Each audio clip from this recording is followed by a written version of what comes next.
Halos duha ka semana na di ay giagwanta sa iring nga si Panther ang Jolen nga nalubong sa iyang naong.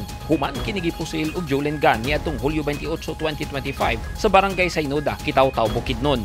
Unang tan-aw sa tag-iya sa iring nga gamay ra ang samad apan kadugayan nagduda na sila sa sitwasyon sa iring. Hilabi na nga kabisado na nila ang lihok niini tungod kay tulo ka tuig na kining giamumahan. Busa nagduda na sila mao nga ilang gidala sa Davao Emergency Veterinary Hospital si Panther niadtong weekend ug nakita sa x-ray ang Jolen nga nalubong sa ilong niini. Hinungdan nga nahimong hagit karon ang operasyon sa iring. Bakit kasi ang pagtanggal ko ng marble, matatamaan yung brain niya.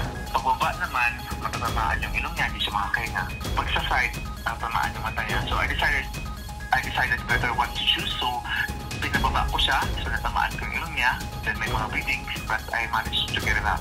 Nabuak ang bagol-bagol sa iring, apan malampusong nakuha ang Jolen. Sumalat ni Dr. Lunar, luwas na ang iring, apan maglisod pa kini og ginhawa sa iyang ilong. Nagpabarangay na ang amo ni Panther, aron ireklamo ang nahitabo ug aduna na siya persons of interest sa ilahang lugar nga maoy nagpusil sa iring.